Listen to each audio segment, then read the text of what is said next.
మూడో యోహాను బట్టి ఇందులో ముగ్గురు వ్యక్తులు ఉన్నారు. గాయగన్ గురించి, దిమేత్రి గురించి మనం ఈరోజు తెలుసుకోపోతున్నాం. ముగ్గురు వ్యక్తుల గురించి. పెద్దనైనా నేను సత్యమును బట్టి ప్రేమించు ప్రియుడైన గాయకునికి శుభమని చెప్పి వ్రాయినది. అంటే పెద్దనైనా అంటే యోహాను గారు సత్యమును బట్టి ప్రేమించి ప్రియుడని గాయకునికి శుభమని చెప్పి వ్రాయినది. గాయని గురించి శుభమని చెప్పి రాయినదని దీమోత్రితోటి మరి ఈ లేఖను పంపినట్టు మనం తెలుసుకుందాము. అంటే ఈ సత్యమును బట్టి యోహాను గారు గాయకునికి శుభలేఖ పంపించినట్టు మనం తెలియపరిచారు. అందుకని ప్రియుడని నీ ఆత్మ వర్ధిల్లుచున్న ప్రకారము నీవు అన్ని విషయంలోని వర్ధిల్లుచు సౌఖ్యముగా ఉండి వలనని ప్రార్థించుచున్నాను. ప్రియుడైనా అంటే ప్రియుడా అంటే దావీదు గారిని కూడా ఆయన బహుప్రియుడని ఆయన ఉదహరించాడు. ఆయన దానియేలు గారిని కూడా బహుప్రియుడని ఉదహరించాడు. అలాగే గాయకుని గురించి కూడా బహుప్రియుడని మరి ఆయన తెలియపరిచారు. మనకి వర్ధిల్లుచున్న ప్రకారము నీవు అన్ని విషయంలోని వర్ధిల్లుచు సౌఖ్యముగా ఉండువలనని ప్రార్థించుతున్నాను. అంటే యోహాను గారు గాయని గురించి ప్రార్థించుతున్నాడు అన్నమాట. యోహాను 17 చూసుకుంటే సత్యమందు వాని ప్రతిష్ఠ చేయమును నీ వాక్యమే సత్యము అని వ్రాయబడి ఉన్నది. అంటే సత్యమే వాక్యమే సత్యము, దేవుడే వాక్యం అని తెలియపరిచాడు మనకి 2వ అధ్యాయం 2వ వచనం బట్టి. అని వర్ధిల్లిసి వచ్చిన వాక్యంలో వర్ధిల్లిసి మనం ఉండాలి, సౌఖ్యంగా మనం ప్రార్థించేవారుగా ఉండాలని యోహాను గారు మరి గాయని గురించి మరి చెప్తున్నారు. వర్ధిల్లిసి వాక్యంలో వర్ధిల్లాలని ఆయన మాట్లాడుతున్నారు. అదే నీవు సత్యమును అనుసరించి నడుచుకున్నావు గనుక సహోదరులు వచ్చి నీ సత్యమును గురించి సాక్ష్యము చెప్పగా విని బహుగా సంతోషించిదిరి. అంటే నీవు ఆత్మలో వర్ధిల్లుచు ప్రకారము నీవు వర్ధిల్లాలని ఆయన తెలియపరిచాడు. అంటే 2 పేతురు 5, 6, 7, 8 చూసుకుందామండి. అందువలన మూలముగా ఆయన విశ్వాసం బట్టి ఆయన మనం సోమరపోతులుగా ఉండక మన వాక్యాన్ని స్మరిస్తూ వాక్యంతో మనం ఉండాలని ఆయన మనకు తెలియపరుస్తున్నాడు. జ్ఞానమందును తెలివినందును ఆయన దిశలో మనం ఉండాలని ఆయన మనకు తెలియపరిచాడు. కాబట్టి మనము ఈ విషయంలో మనం తండ్రి ప్రభు అయిన మన కృప అనుగ్రహించమని ఆయన విషయంలో మీరు తోడుగా ఉండాలని ఆశ అని మనకు తెలియపరుస్తున్నాడు. మనకి 2 కొరింథీయులు 13:1 ఈ 3వసారి నేను మీ వద్దకు వచ్చుచున్నాను. ఇది 3 సాక్షులు నోట ప్రతి మాటను సాక్ష్యపరుచుకోవాలని తెలియపరిచాడు. అదంటే 3వది నీవు సత్యమును అనుసరించి నడుచుకునమని గనుక సహోదరులారా వచ్చి నీ సత్యమును గురించి సాక్ష్యము చెప్పగా నువ్వు బహుగా సంతోషించుతివి. అంటే సాక్ష్యం గురించి మరి ఆయన మాట్లాడుతున్నారా. సాక్ష్యం మరి ఇదిగా ఉండాలని సాక్ష్యం ఒకరే కానీ సాక్ష్యం చెప్పడం కాదు, కానీ 2-3 గురించి సాక్ష్యం చెప్పాలని ఆయన మనకు ఈరోజు మనకి ఈ వాక్యంలో తెలియపరిచారు. సాక్ష్యము ద్వితీయోపదేశకాండం 19:15 చూడండి. ఒకడు చేయు సమస్త పాపములను ఏ అపరాధమును గూర్చియే కానీ ఏ పాపమును గూర్చియే కానీ ఒక సాక్షి యొక్క సాక్షులను అంగీకరించకూడదు. 2 సాక్షులు మాట మీదనైనా 3 సాక్షులు మాట మీదనైనా ప్రతి సంగతి స్థిరపరచబడును. ఆ న్యాయపు సాక్షులు ఒకని మీదట ఒకడు నిలవబడి నేరము మోపుటకే అబద్ధం ఆడిన ఎడల. అంటే సాక్ష్యము పాపమును గూర్చియే గాక సాక్ష్యమును అంగీకరించకూడదు. 2-3 మనము సాక్ష్యం చెప్పడమే కాదు, మన గురించి 2-3 సాక్ష్యం చెప్పాలని మనకి ఈరోజు మనకు తెలియపరిచారు. సాక్ష్యం మాట ఏదైనాను ప్రతి సంగతి స్థిరపరచబడాలి. సాక్ష్యంలో ప్రతి మాట మనకు స్థిరపరచబడాలి. అది క్లియర్గా మనకు అన్యాయం కాకుండా ఏ పాపంలో పడకుండా ఆ సాక్ష్యం క్లియర్గా ఉండాలన్నమాట. మన గురించి 2-3 చెప్పాలి. మన గురించి సాక్ష్యం మన సాక్ష్యం మనం చెప్పుకోకూడదని మరి ఈ లేఖనంలో మరి దేవుడు మనకి ఈరోజు మనకు తెలియపరిచాడు. అలాగే 4వ వచనం గురించి మనం చూసుకుందాం. నా పిల్లలు సత్యమును అనుసరించి నడుచుకొని చూడాలని వినుట కంటే నాకు ఎక్కువ సంతోషం లేదు. అంటే నా పిల్లల గురించి సత్యము అంటే పిల్లలు కూడా మనకి మన మందిరంలో వాడబడాలని మన పిల్లలు సరిగా మందిరంలో నడుచుకోవాలని జాగ్రత్తగా ఉండాలని మనం ఎంతో ఆశపడతాం. అది కూడా మన దేవుడు మనకు అనుకున్న వినుడి కంటే నాకు ఎక్కువ సంతోషం లేదు, వినాలి. మనం వినుడి కంటే ఎక్కువ సంతోషం లేదంటే పిల్లలు వినిలాగా మన మందిరంలో మనం జాగ్రత్త పడాలని మన దేవుడు సూచించుతున్నాడు. అది మత్తయి 23:7. సంత వీధులలో వందనములను మనుషుల చేత బోధకులని పిలవబడుటయు కొందరు కోరుదురు. మీరైతే బోధకులని పిలవబడవద్దు, ఒక్కడే మీ బోధకుడు. మీరందరూ సహోదరులు. మరియు భూమి మీద ఎవరికైనాను తండ్రి అని పేరు పెట్టవద్దు, ఒక్కడే మీ తండ్రి, ఆయన పరలోకమందు ఉన్నాడు. మన తండ్రి ఎవరండి? పరలోకమందు ఉన్నాడు. మనకు తండ్రి ఒక్కడే, ఎవరు లేరు మనకి. ఈ బోధకులని నమ్మవద్దని మాట్లాడతాడు ఆయన. సంత వీధుల్లో వందములు మనకు మనుషుల చేత బోధకులని పిలవబడటయు కోరుదురు. అంటే సంత వీధుల్లో కూడా బోధకులు బయలుదేరిపోయారు మనకి. ఏదో అబద్ధ బోధకుల్లాగా మనకి బయలుదేరారు మనకి. అవన్నీ నమ్మొద్దని చెప్తున్నాడు మనకి దేవుడు ఈరోజు. మీరైతే బోధకుని పిలవబడవద్దు, ఒక్కడే మనకు బోధకుడు, ఆయన ఒక్కడే. పై లోకంలో ఉన్న మనకు ఒక్కడే దేవుడు. ఆ దేవుడు సహోదరులు మరియు భూమియు ఎవరికైనా తండ్రి అని పేరు పెట్టవద్దు, ఎవరికైనా ఆ తండ్రి పేరు పెట్టవద్దని ఆయన తెలియపరిచాడు. ఒక్కడే మనకు తండ్రి అని లోకమందు ఉన్నాడని మనకు తెలియపరుస్తున్నాడు. ప్రియుడా, వారు పరదేశులైన సహోదరులారా, ఉన్నవారికి నీవు చేసినదల్లా విశ్వాసికి తగినట్టుగా చేయిస్తున్నావు. వారు నీ ప్రేమను గూర్చి సంఘం ఎదుట సాక్ష్యం ఇచ్చిరి. వారు అన్యజనుల వలన ఏవియు తీసుకొనక ఆయన నామము నిమిత్తము బయలుదేరి గనుక దేవునికి తగినట్టుగా నీవు వారిని సాగనంపిన ఎడల నీకు యుక్తముగా ఉండును. మనము సత్యమునకు సహాయకులు అవునట్టుగా అట్టి వారికి ఉపకారి చేయి బద్దులమై ఉన్నాము.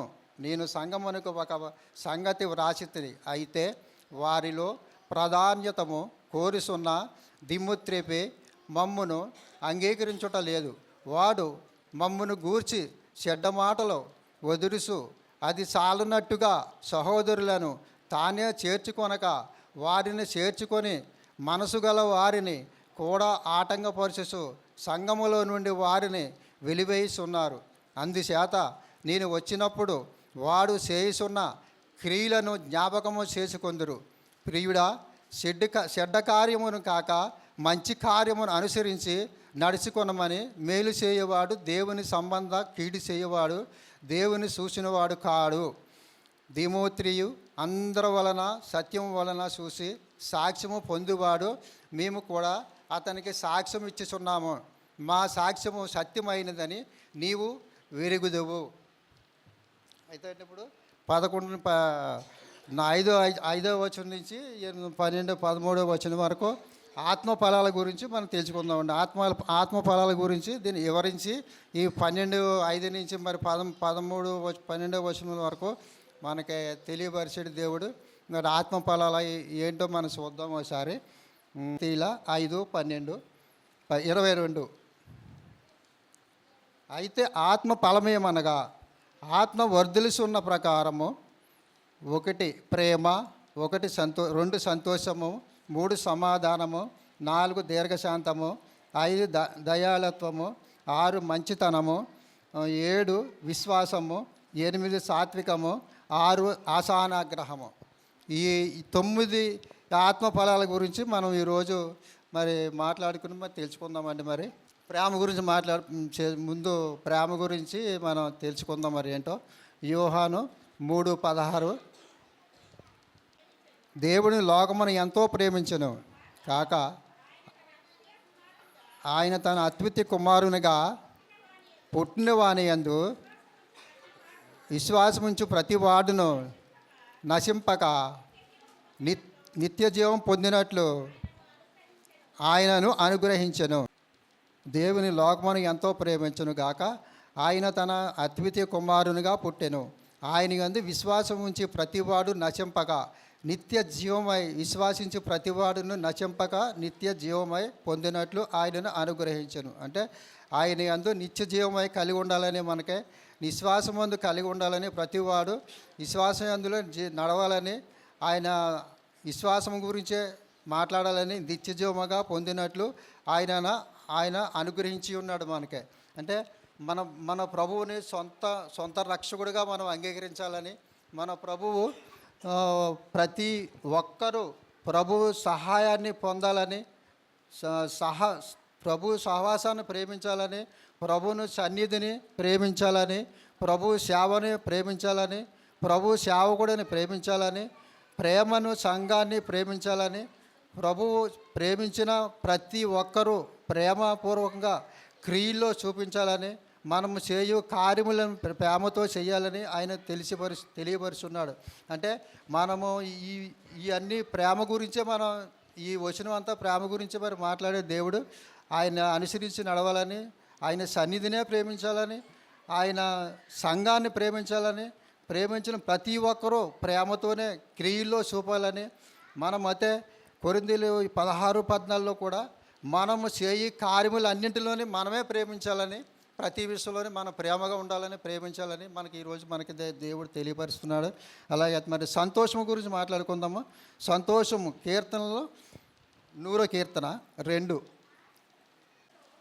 సంతోషముతో యెహోవాను సేవించుడి, ఆయన సన్నిధికి రండి. సంతోషముగా ఆయన సన్నిధికి రండి. అంటే మనం ఆయన సన్నిధికి ఎలా రావాలంటే మనం సంతోషంగా రావాలి. సమస్త దేశములారా యెహోవాకు ఉత్సాహధ్వని చేయుడి, సంతోషముతో యెహోవాకు సేవించుడి. సమస్త దేశములారా అంటే సమస్తమును మనం సంతోషంగా మందిరంకు రావాలని, మందిరంలో మనం గడపాలని, మరి దేవునితో మరి ఆయన సహవాసం చేయాలని, సంతోషముగా అంటే సంతోషముగా దేవుని ఆశ్రయించేవారు సంతోషంగా చేయుదురు, దేవునికి ఇచ్చేవారు సంతోషించుదురు. అంటే 1వ దినవృత్తాంతంలో 29:9 వారు పూర్ణ మనసుతో యెహోవాకి నిశ్చయునుడిగాక, వారు అలాగూ మనసపూర్వకంగా ఇచ్చినందుకు జనం సంతోషించబడదు.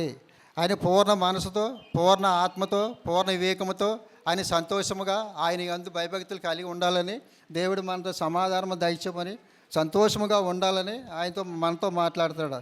ఇచ్చేవారు సంతోషించబడదురు. ఇచ్చేవారు అంటే దేవునికి ఇచ్చేవారు సంతోషంగా ఉండాలని, ప్రతి విషయంలోనే దేవుని యందు ప్రతి ఫలము ఆయనకి ఇచ్చేవారంగా ఉండాలి. కానీ మనం ముందుకు వెళ్ళాలని, దేవుడు మన సంతోష విషయంలో మనకు తోడుగా ఉండాలని మనం తెలియపరుస్తున్నాడు దేవుడు.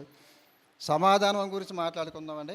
సమాధానం ఆత్మ మూలమైన మనము ప్రతిరోజు సమాధానంలో నడవాలని దేవుడు మనల్ని ఆశిస్తున్నాడు.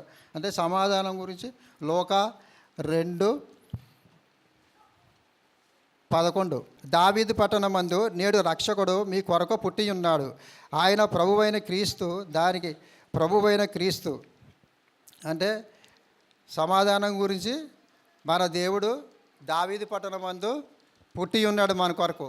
సమాధానం 14వ వచనం చూడండి. సర్వోన్నతమైన స్థలములలో దేవునికి మహిమ, ఆయనకి ఇష్టమైన మనుషులకు భూమి మీద సమాధానము కలుగునుగా కానీ అని దేవుని స్తోత్రము చేసి ఉండను. ఆయనే మనకి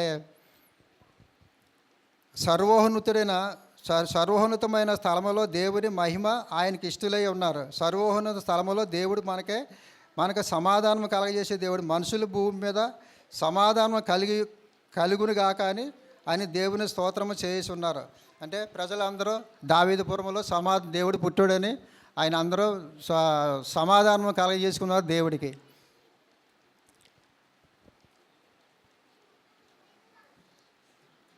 సమాధానంలో నడవాలి. 1 పేతురు 2:21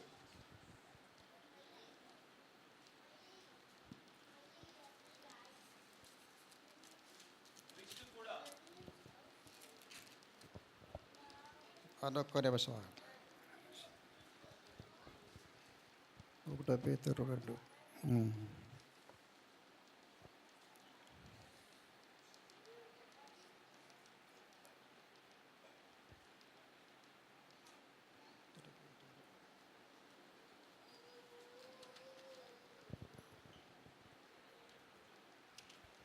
లోక కదా, లోక 1 పేతురు 2:21.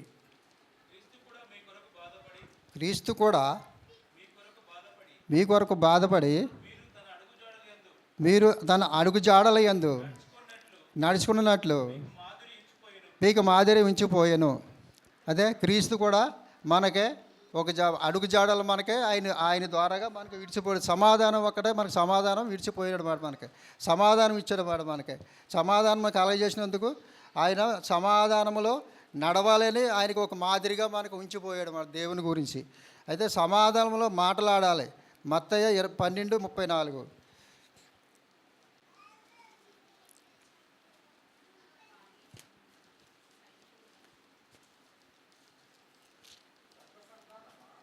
సమాధానంలో మాట్లాడాలి. 12:34. సర్ప సంతానమా, మీరు చెడ్డవారై ఉండి ఇలాగ మంచి మాటలు పలకగలరు. హృదయమందు నిండియుండి దానిని బట్టి నోరు మాట్లాడును కదా.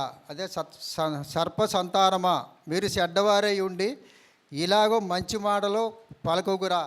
అంటే సర్ప సంతానం అంటే సర్పముగా మీరు చెడ్డవారై ఉండి ఎలాగ మంచి మాటలు పలకగలరు.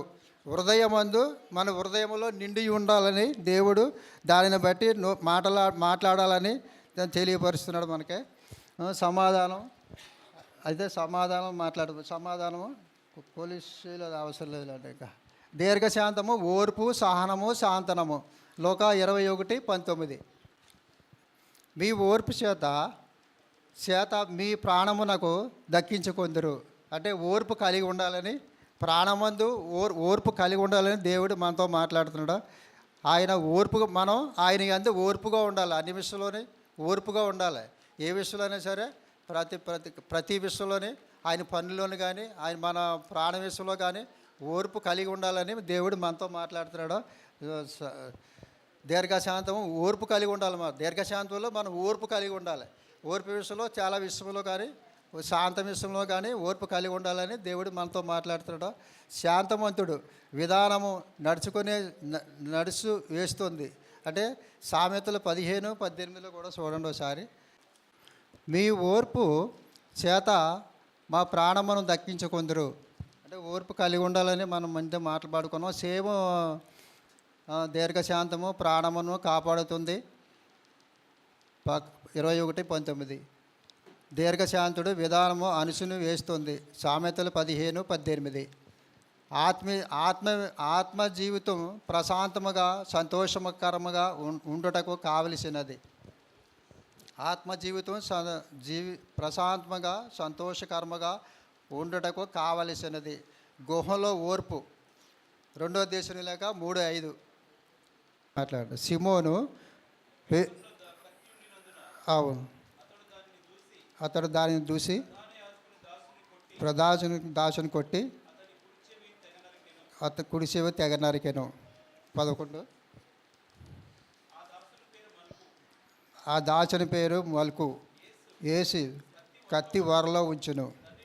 తండ్రి నాకు అనుగ్రహించిన గిన్నె లోరిది త్రాగుదునా అంత అవసరం లేదు నేను.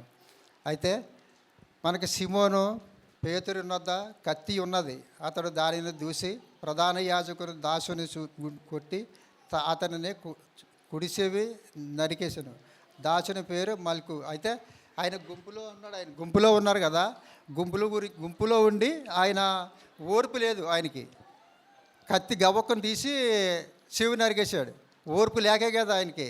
ఓర్పు లేనందున ప్రతి మనిషిలోనే ఓర్పు ఉండాలి మనకి. ఏ విషయంలోనైనా ఎదర మనిషి మనల్ని దూషించినా ఏం చేసినా మన దయాలత్వం మనం కలిగి ఉండాలి. దీన మనిషి మనం కలిగి ఉండాలని, ఓర్పు విషయంలో చాలా విధిగా మనం ఉండాలని దేవుడు మనతో మాట్లాడుతున్నాడు. మనం దీర్ఘశాంతుడు దయాళత్వము, దయ, జాలి, కనికరము, దయాళత్వము అనే ఫలము ఫలించే వారిలో కనిపించే లక్షణాలు. అంటే ఏపీసీ 4:32 చూడండి. ఒకని ఎడల ఒకడు దయగలిగి కరుణా వృధములై క్రీస్తునందు దేవుడు మిమ్మును క్షమించి ప్రకారము మీరును ఒకరినొకరు క్షమించుడి. అంటే మన వల్ల దయగలిగి హృదయ కరుణులై క్రీస్తు దేవుడు మమ్మను క్షమించి ప్రకారము మీరు ఒకరినొకరు క్షమించుకోవాలి. ఒకరినొకరు మనం క్షమించబడాలి. ఒకరి యందు ఒకరు మాటల యందు కానీ దేని యందైనా సరే దూషించకుండా ఒకరినొకరు మనం క్షమాపణ చెప్పుకొని ఒకరినొకరిని తగ్గించి ఉండాలని దేవుడు మనతో మాట్లాడుతున్నాడు ఈ రోజుని. పగవారి పట్ల ధైర్యం చూపేవారు. ఏపీసీ 2:13. అయినను మునుపు దూరస్తులై మీరు ఇప్పుడు క్రీస్తు యేసునందు క్రీస్తు రక్తం వలన సమీపస్తులై ఉన్నారు. దయ పట్లను ఆయన యందు సమాధానం కలిగి ఉండాలని దేవుడు మనతో మాట్లాడుతున్నాడు. ఉండుడని ద్వేషము కానీ విధిరూపకమైన ఆజ్ఞ గలన ధర్మశాస్త్రమును తన శరీరమందు కొట్టివేయబడి చేత మళ్ళీ వేరే సబ్జెక్టులోకి వెళ్ళిపోతుంది. ఇది వద్దులేండి. ఇంకా మనం ఆత్మలో దయని చూపాలని మత్తయ్య, మనం ఆత్మలో దయని చూపేవారు, దయతో మాట్లాడేవాళ్ళు మాట్లాడాలని సామెతలు 3:3. దయను, సత్యమును ఎన్నడను నిన్ను విడిచిపోనీయకము. వారిని కంఠభూషణముగా ధరించుకొనుము. నీ హృదయమును పలక మీద వాటిని రాసుకొనుము. దయను సత్యమును ఎన్నడను నిన్ను విడిచిపోనీయకము. అంటే మనలో ఉన్న దయను సత్యమును మనల్ని ఎప్పుడూ విడిచిపోకూడదు. ఎప్పుడూ నిరంతరం అవి రెండు మనతో కంపల్సరీగా ఉండాలి. విడిచిపోనయ్యకు. అది విశ్వాసము ఎలాగ మనం విశ్వాసంలో ఎలాగ ఉంటామో అలాగా దయను సత్యమును ఎన్నడూను నిన్ను విడిచిపోనయ్యకు. వాటిని కంఠభూషణముగా ధరించుకొని ఉండాలి మనం. నీ హృదయములో ఏ విషయమైనా సరే పలక మీద ఎట్లా మనం రాసుకుంటామో మన హృదయంలో రాసుకుని ఉండాలని దేవుడు మనకు తెలియపరుస్తున్నాడు. ఆయన ఆత్మలో దయచూపు వారు చూపేవాడిగా మనం ఉండాలని ఆయన మాట్లాడుతున్నాడు మనతోటి. 6 మంచితనం ఫలాలు ఫలించే వారిలా 4 మంచితనము ఫలములు ఫలించే వారిలో 4 ఉన్నాయి. అవి ఏంటంటే అద్భుతమైన లక్షణాలు, మంచి మనస్సాక్షి, మంచి మనసు, మంచి పేరు, మంచితనము. ఈ 4 విషయంలో మన అద్భుతమైన లక్షణాలు కలిగి ఉండాలని, మనకి మంచి మనసు ఉండాలని, మంచి పేరు మనకు ఉండాలని, మంచితనం మనకు ఉండాలని దేవుడు మనల్ని సూచిస్తున్నాడు. సహోదరులారా, ఒకడు ఏ తప్పు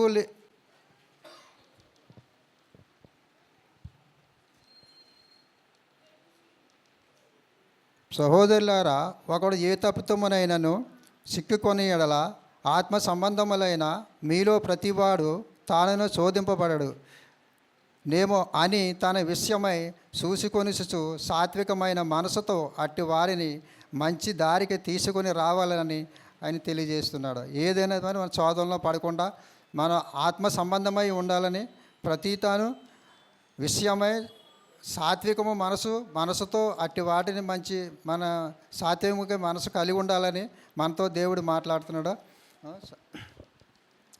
మంచితనం మంచి సాక్షిగా నిలబడి ఉండాలని, సాక్షి విషయంలో మనం తోడుగా ఉండాలని, అది నిలబడి కనికిరమ గలవారు ధన్యులు, వారు దేవుని చూసిదరని మనతో మాట్లాడుతున్నాడు. ఈరోజు కనికిరమ కలిగి ఉండాలని కూడా మనం చూసని వారు దేవుని చూసిదరని మనతో మాట్లాడుతున్నాడు దేవుడు. మంచితనము మంచి పేరు కలిగి ఉండాలని దయతో మీ కృప దయచేమని. విశ్వాసము గురించి చెప్పుకుందామండి. విశ్వాసము కలిగి ఉండాలని, విశ్వాసములో కలిగి ఉంటే ధన్యులు అవుతారని, విశ్వాసము గలవారు కలవరపడరని, విశ్వాసము గలవారు దేవుని మహిమ చూస్తారని, విశ్వాసము గలవారు సత్యము పొందుతారని, విశ్వాసము గలవారు లోకములో వెలుగై ఉందిరని అంటే ఎబ్రీ 11:1. విశ్వాసమునందు నిరీక్షింపబడిన వాటి యొక్క నిజస్వరూపము అదృశ్యమైనవని ఉన్నవాటిని రుజువైన ఉన్నది. అంటే విశ్వాసనందు నిరీక్షపడు వాటి యొక్క నిజ స్వరూపమని అదృశ్యమైనవి ఉన్నట్టున్నవని రుజువైన ఉన్నది. విశ్వాసములో నిజస్వరూపం అదృశ్యమైనట్టు ఉండాలి. మనం ఎప్పుడూని విశ్వాసములో మనం కలిగి ఉండాలి. విశ్వాసము ఏదైనా మనం విశ్వాసము ఎంత నిరీక్షణ కలిగి ఉండాలని మనతో దేవుడు మాట్లాడుతున్నాడు. ఈరోజు విశ్వాసము కలిగి ఉండాలని, మనతో దయ కరుణ కలిసి ఉండాలని విశ్వాసం గురించి మన దేవుడు మనతో మాట్లాడుతున్నాడు. అలాగే మరి ఆశా నిగ్రహము, ఆహారములో నిగ్రహము కలిగి ఉండాలి. మనం ఎప్పుడూని నిగ్రహం కలిగి ఉండాలి.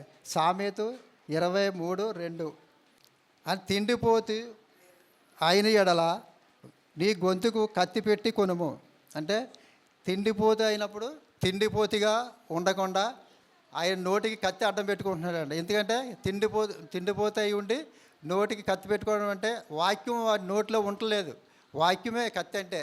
ఆ వాక్యం అనేది ఎప్పుడో నోట్లోంచి రావట్లేదు. తినాలి, పండుకోవాలి, లేవాలి, పొద్దున్న పడుకోవాలి, రాత్రి పొద్దున్న లేగాలి, తినాలి, ఫుల్గా పండుకోవాలి. అయితే వాక్యం అనేది నోట్లో ఉండలేదు అన్నమాట.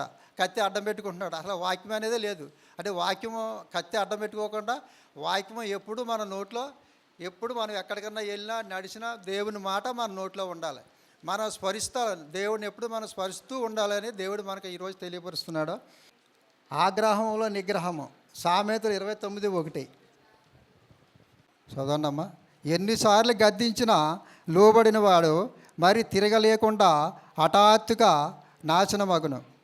ఎన్నిసార్లు గద్దించినా, మన దైవజనులు చూడండి, ఎన్నిసార్లు మనల్ని గద్దించినా ఇలాగ ఉండాలి, ఇలాగ మీరు రావాలి, ఇలా చేయాలి, టయానికి రావాలి. ఎన్నిసార్లు గద్దిస్తాడు మనల్ని. ఎప్పుడైనా వస్తామా టయానికి? రాలాం, ఎప్పుడు రాలాం. అలాగే ఎన్నిసార్లు గద్దించినా సరే లోబడిన వాడు కావు. మనం లోబడి ఉండాలన్నమాట. మరి తిరిగి లేకుండా హఠాత్తుగా నాశనం ఆగుదాము. అంటే లోబడకుండా మనం ఏ విషయంలో అయినా సరే హఠాత్తుగా ఒకసారి మనం ఎప్పుడైనా ఏ విషయంలో అయినా సరే మనకి ఏ ఆపద వచ్చినా ఏ వచ్చినా మనం హఠాత్తుగా ఒకవేళ ఏ విషయంలో అయినా సరే మనకి ఏమన్నా కలిగి ఉండి లేకపోయినా సరే మనం ఏదో రకంగా మనం కలిగి ఉండాలని దేవుడు మనతో మాట్లాడుతున్నాడు అన్నమాట. మనం కలిసి ఉండాలని నాశనం ఆగుదాము, తిరిగి లేకుండానే. నిగ్రహము ఏపీసీ 4:29. ఈయన వారికి మేలు కలిగినట్లు అవసరాన్ని బట్టి, ఈయన వారికి మేలు కలిగినట్లు అవసరాన్ని బట్టి క్షేమాభివృద్ధికరమైన అనుకూల వచనమే పలకకుండా కానీ దుర్భాషమైదనను మీ నోట రానీయకండి. దుర్భాష ఏదైనా సరే మన నోట్లోంచి రాకూడదు. మన దేవుని విషయంలో కానీ, దేని విషయంలో కానీ, మనుషుల విషయంలో కానీ మన నోట్లోంచి ఎప్పుడు దుర్భాషలు రాకూడదని దేవుడు మనతో మాట్లాడుతున్నాడు. ఈ రోజుని దేవుని యందు కలిగి ఉండాలని, వినువారు మేలు కలిగి ఉన్నట్లుగా అవసరమును బట్టి క్షేమాభివృద్ధికరమైన అనుకూలమే పలకకూడదు. అంటే క్షేమాభివృద్ధికరమైన అనుకూలముగానే మాట్లాడాలి. మనం అన్ని విషయంలో దుర్భాషలు మాట్లాడకూడదని దేవుడు మనతో మాట్లాడుతున్నాడు. గాయకుని మంచి వ్యక్తిగా, సత్యమున్న వ్యక్తి, నడుచుకునేవాడు, దేవునికి మీద ప్రేమగల వ్యక్తి, ఇతరులకు కూడా ప్రేమించేవాడు, గాయకుని కూడా ఇతరులను ప్రేమించే వ్యక్తి, పరిశుద్ధులకు ఆతిథ్యం ఇచ్చే వ్యక్తి, పరిశుద్ధతలకు ఆద్యతం ఇచ్చే వ్యక్తి, ఇతరులకు సహాయం చేయ వ్యక్తి, ఇతరులకు పరిచారం చేయ వ్యక్తి, దేవుని సేవ పరిచర్య పట్ల ఆసక్తి కలిగి ఉండేవాడు, గాయకు ఉన్న వనరులను ఇతరులకు పంచిపెట్టే వ్యక్తి అంట, ఇతరులకు పట్ల జాలి దయగలిగే ఉండే వ్యక్తి, ఇతరులకు సహాయం చేసే వ్యక్తి, గాయ ఆత్మలో వర్ధిల్లేవాడు, గాయ అన్ని విషయములో సమృద్ధి కలిగి ఉండేవాడు. యోహాను కోరుకున్నట్టు అలాగే గాయ అన్ని విషయంలోనే వర్ధిల్లుతూ వచ్చేవాడంట. యోహాను గారు ఆయన కోరుకున్నాడంట, అన్ని విషయంలోనూ కోరుకున్నాడంట, అలాగే వర్ధిల్లుతూ వచ్చాడంట గాయ అన్న వ్యక్తి. ఈ గాయ అన్న వ్యక్తి ఆత్మలో బాగా వర్ధిల్లుతూ వచ్చాడట. అన్ని విషయంలోనూ కూడానే ఆయన పరిచర్యలో కానీ ఆసక్తి కలిగి ఉండి సంఘంలో ప్రతి విషయంలోని అన్ని విషయంలో తోడుగా ఉండేవాడంట. అలాగే అయినా ఇప్పుడు గాయకుని ఇద్దరు వేరే ఒకడో అర్థం కాలేదు నాకు. గాయి ఉన్నాడు, గాయి ఉన్నాడు. కొరింథీ 1:16 అపోస్తలుల గారు వీళ్ళిద్దరికే బాప్తిసం ఇచ్చినట్టు రాయబడి ఉన్నది. కానీ కొన్ని ఆటలనేమో ఇద్దరు ఒకటే అని ఉంది, కొన్ని ఆటలనేమో అవ్వచ్చు, ఇద్దరు కాకపోవచ్చు, వేరు ఒకడు అవ్వచ్చు అని ఒక దాంట్లో ఉంది. కానీ మరి ఇది ఎంత మటుకు నిజమో ఎంతవరకు నాకు కూడా తెలీదు. అంత కొత్త కదా, మీకు అయితే తెలిసింది దైవజనులకి. దిమేత్రిపై కూడా సంఘ పెద్ద అయి ఉండవచ్చునని రాయబడి ఉన్నది. దురాశపరుడు ఆయన కూడానే, సంఘంలో దురాశపరుడు అంటే ఆయన సంఘానికి పెద్దగా ఉండే పెత్తనం చెలాయించేవాడు. ఆయన సంఘంలో పెద్దగా ఉండి పెత్తనం చెలాయించేవాడు ఆయన, ఈ దిమేత్రిపై ఆయన. అది ఒక సంఘంలో దిమేత్రిపి సంఘంలో ఒక పనికి మాలిన వ్యక్తిగా కూడా ఉండేవాడంట. పరిచర్యలో పాల్గొనకుండా సంఘాన్ని శాసించే ధోరణ వ్యక్తి. అది సంఘంలో సాక్షి లేని వ్యక్తిగా ఉండేవాడంట ఆయన. సువార్త పనికి సహకరించిన వ్యక్తి కాడు. అతను సరైన యోహాను గారు ఖండిస్తూ ఉండేవాడంట. సువార్త పనికి సహకరించని వ్యక్తి కాడు. అతను సరియను యోహాను ఖండిస్తూ ఉండేవాడంట. కీడి చేయవాడు దేవుని మంచివాడు కాడు. దీమోత్రిపే పెత్తనం చెలాయించే నాయకుడు, గర్విష్ఠుడు, ప్రముఖ స్థానాన్ని ఆశించేవాడు. యోహాను వ్రాసిన పత్రికను తిరస్కరించేవాడు. సంఘంలో యోహాను పత్రిక పంపినప్పుడు కూడా తిరస్కరించాడంట ఆయన దీమోత్రిపే. యోహాను పంపిన సువార్తకులను నిరాకరించేవాడు, ఎదిరించేవాడు. ఇవన్నీ కీర్తనలు 37, 27, యేషయ 1:16, 17, 1 పేతురు 3:11, 1 యోహాను 2:29 ఉన్నాయి. మీరు తర్వాత చూసుకుందాం, చాలా టైం అయితే ఇవన్నీ చెప్పాలంటేనే. దీమోత్రి గురించి కూడా కొన్ని విషయాలు రాసుకున్నాను నేను. సంఘస్థుడు, సంఘంలో పెద్ద దీమోత్రి ఆదర్శవంతమైన సంఘస్థుడిగా ఉండేవాడంట ఆయన. మంచి పేరు పొందినవాడు దీమోత్రి. మంచిగా సంఘంలో మంచి పేరుగా పెద్దగా అన్ని విషయంలోనూ తోడుగా ఉండేవాడు సంఘంలో. దీమోత్రి కలిగి ఉన్న వ్యక్తిత్వాన్ని బట్టి ఇతడు క్రీస్తు రాయబారులుగా క్రీస్తులకు సహకారి అని యోహాను తెలియజేస్తున్నాడు. దీమోత్రి ఈయన లేఖన గాయకునికి అందిస్తాడు. ఈ 3వ కీర్తన యోహాను ద్వారాగా గాయకునికి అందించాడు, దీమోత్రి ద్వారాగా గాయకునికి అందించాడంట ఈ లేఖన. దీమోత్రి సత్యం పట్ల ఉన్న విధేయతను పట్ల మంచి పేరు పొందినవాడు. అంటే దేవుడు వెలుగై ఉన్నాడు. 1 యోహాను 1:5 చూసుకోవచ్చు మనం. దేవుడు నీతిమంతి అయి ఉన్నాడు. 1 యోహాను 2:29 చూసుకోవచ్చు. దేవుడు ప్రేమ స్వరూపై ఉన్నాడు. 1 యోహాను 4:8-16 చూసుకోవచ్చు. దేవుడు జీవమై ఉన్నాడు. 1 యోహాను 5:11-12 చూసుకోవచ్చు. దేవుడు సత్యమై ఉన్నాడు. 2 యోహాను పత్రిక. దేవుడు మంచివాడే ఉన్నాడు. 3వ పత్రిక.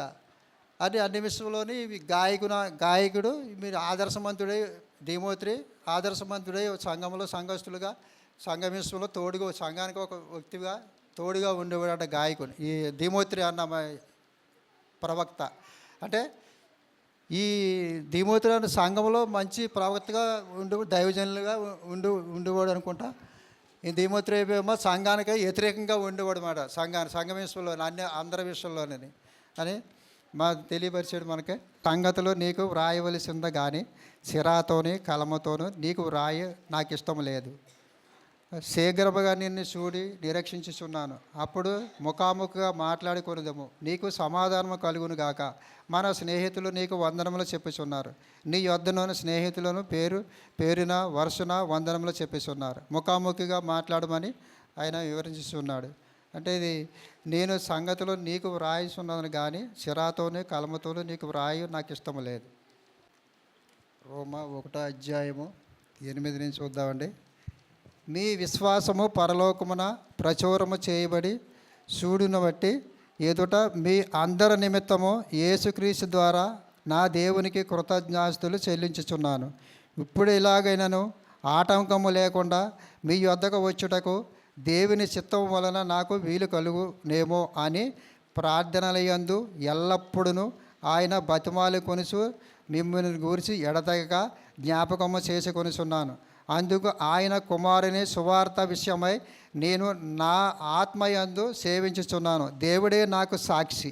మీరు స్థిరపరచబడవలని అనగా మీకును నాకును కలిగి ఉన్న విశ్వాసము చేత, అనగా మనము ఒకరిని విశ్వాసము చేత ఒకరును ఆదరణ పొందవలని ఆత్మ సంబంధమైన కృపావర్మమే దైనను మీకు ఇచ్చుటకు మిమ్మల్ని చూడవలనని మిగులు అపేక్షించుచున్నాను. విశ్వాసము సర్వలోకమునకు ప్రచురము చేయబడి చున్నట్లు మొదట మీ అందరి నిమిత్తము యేసు ద్వారా నా దేవునికి కృతజ్ఞతలు చెల్లించుడి. అంటే సిరాతోటి కలమతోటి కాగితం మీద రాసి మనం దేవుని కృతజ్ఞతలు చెల్లించుతున్నాము. ఇప్పుడు ఎలాగైనా ఆటంకం లేకుండా యొద్దకు వచ్చేటకు దేవుని చిత్తం వలన నాకు వీలు కలగదు.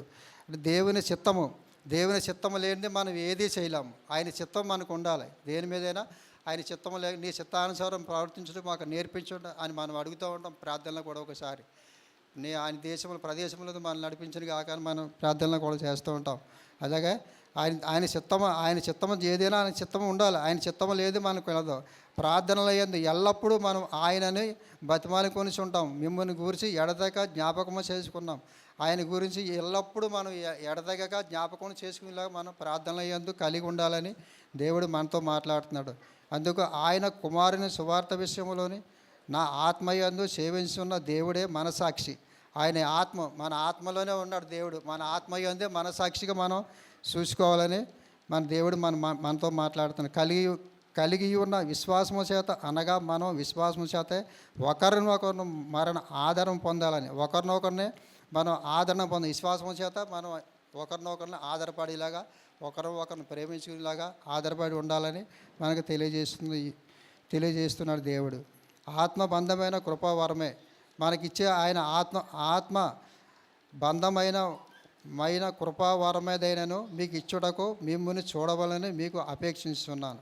మనకిచ్చే కృపావరమే మనకి ఇచ్చేది. కృపావరం అంటే మనం ఏ విషయంలోనైనా సరే మనం ఆయన కృప లేనిది మనం ముందుకు వెళ్ళాం. ఆయన కృప ఉంటేనే మనం ముందుకు వెళ్తాం.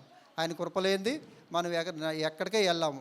మనం ఏ పని మీద వెళ్ళాం మన ఇంట్లోంచి ప్రార్థన చేసుకుని బయటికి వెళ్తాం. ఆయన తలుచుకుని ఉంటేనే మనం బయటికి వెళ్తాం. మనం బయటికి వెళ్ళకుండా మనం ఆయన తోడు రాకుండా మనకి ఏది పని మనం చేయబట్టి నడిపించే దేవుడు ఆయన. మనకి కూడా వచ్చి ఆయన ఈ అన్ని విషయంలో మనకు ఆయన లేని మన విషయంలో మన పనుల్లో ఏది కూడా మనకి జరగదు. అన్ని విషయంలో మనకు దేవుడు తోడుగా ఉండి ఆయన కృప, ఆయన సమాధానం, ఆయన సత్యం మనకు కూడా ఉండగా మరి దేవుడి 3 మాటలను దీవించి ఆశీర్వించి మహిమ పొందిన గాక.